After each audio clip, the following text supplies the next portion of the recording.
Hey, what's up, Street Talks? Eric Kim from the Eric Kim Street Photography blog.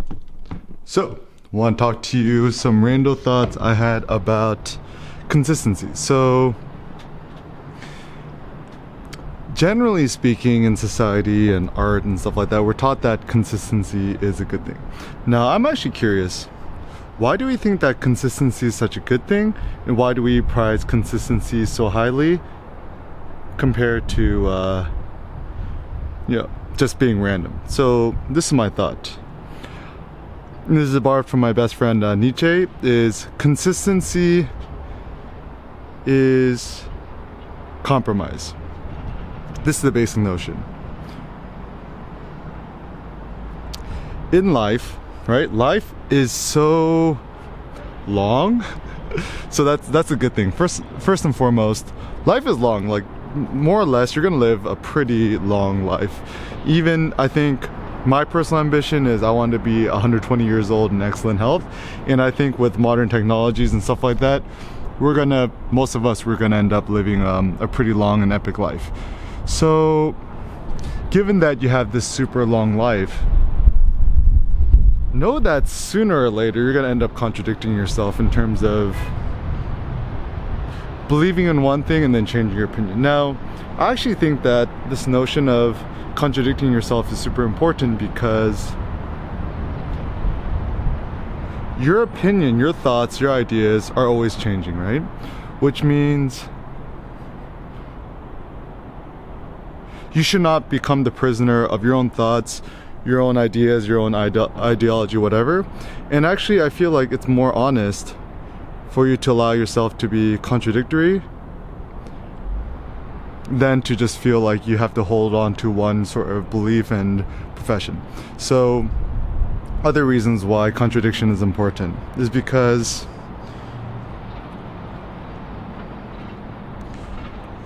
the reason why people want us to be consistent is simple, is that people want you to be easily decipherable, people want you to be easily understandable, and when you actually end up being a little bit unknown, or when you end up being difficult to understand or interpret, people kind of get scared of you.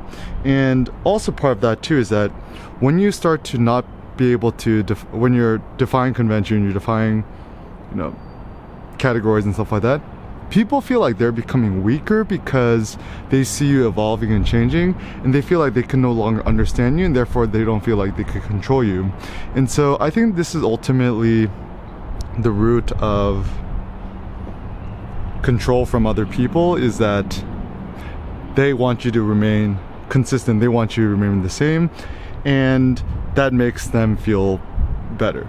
Now, we as these multifarious photographers, philosophers, individuals with great ambitions, why would you want to stay the same?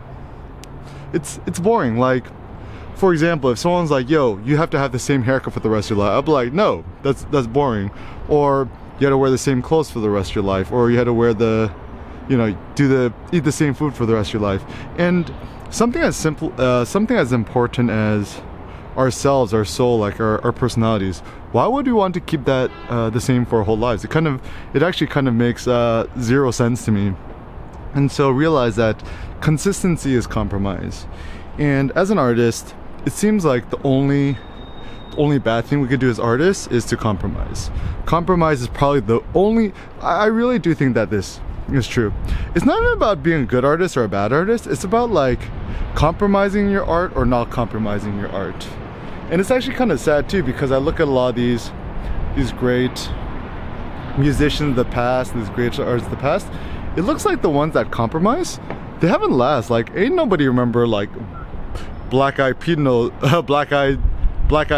anymore, because it looks like they compromise in their artistic vision, I think, for a more pop appeal. And as a consequence, no one really remembers who they are. I mean, there's a few hit songs that people listen to, but for the most part, no one really cares for them anymore. Whereas it looks like some artists like Kanye West, who for the most part didn't really compromise, has remained relevant, has been able to stay relevant in the public eye. And actually interesting too, because like one thing that I learned from Kanye is his My Beautiful Dark Twisted Fantasy, most people recognize it as like a perfect album. Is that like there's really nothing that could have done that was more perfect than this. But even Kanye West was like, yo, I compromised on the album. And now whenever I listen to that, thing, I really like it, but I can still get a sense of the compromise that he's just trying to get other people like him. And he's honest, which I like about him.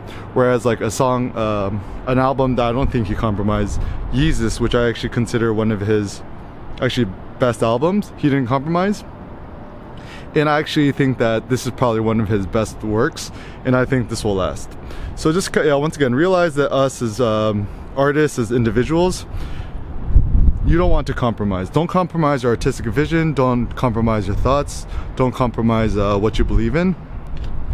And I think it just comes down to courage, right? Whenever we compromise, it's because we lack courage.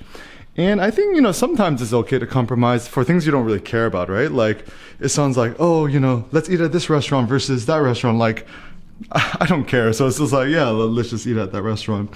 And so it seems that in life, just figure out in which domains in life where, you don't really care, like whether it just be food or drink or coffee, whatever. But when it comes to art, never compromise, and to